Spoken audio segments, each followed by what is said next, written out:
The Aztecs' love stories were full of bloodshed and killing. I mean, get ready for R-rated Romeo and Juliet because...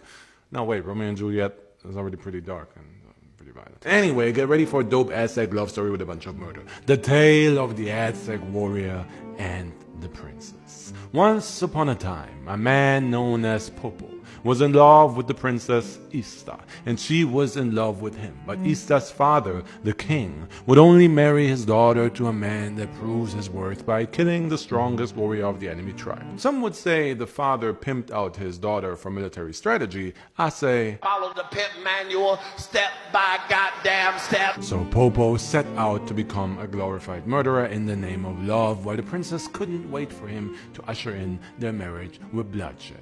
It's the Aztec way of life.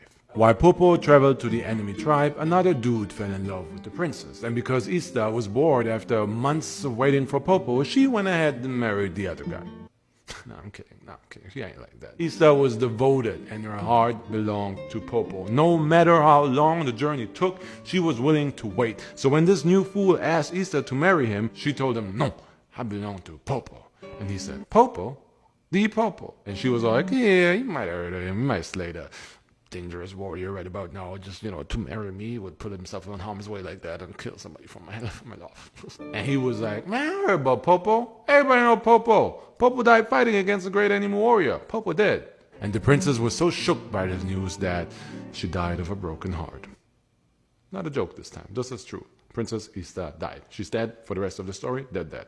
What's not true is the story the dude told her. Popo did not die. In fact, not only did Popo not die, Popo completed his task and defeated the enemy warrior and cut his head off like a bouquet of flowers to bring back to his beloved princess. But when he got back to Izta, she was dead.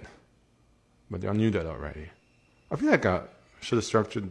I feel like that was supposed to be the climax. Heartbroken, Popo took Izta's body into the mountains where he built her a great tomb and stayed by her side until the snow covered both of them. And to this day, they are covered in snow on top of the mountain, now known as the twin volcanoes, Popocatépetl and Iztaccíhuatl. I really tried to pronounce that right. Anyway, Popo and Izta, you get me.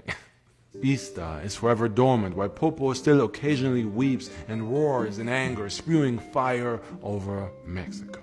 And speaking of Mexico, yes, this is a different outfit. Never mind that now. I'm recording this on a different day because I added it to this video. Because as of right now, you can book the mythology trip to Mexico. 5,000 of you said y'all are interested in going on a mythology trip to Mexico, to Chichen Itza with me, which is still incredible because it's 5,000 people. Holy crap. And now, now's the time. 100 of you can join me in September and you can book the trip right now. You have an email in your inbox with a link to book. There's a link in the bio to book the trip. Out of 5,000 people, only 100 can join me in September. I'm not so good with math, better with the words, but I think 100 out of 5,000 is a small percentage, so it's like a hot ticket, y'all. And if you book within the next 10 days, you get like a 10% discount. It's like an early bird ticket or something, but it's 10% cheaper, the whole all-inclusive trip. And don't forget, out of the 5,000 people that signed up, one person will go on the trip entirely free. I will announce that winner on Friday, but for now, check your email, click that link in the email to book the trip, or click the link in the bio to book the trip. See you in September.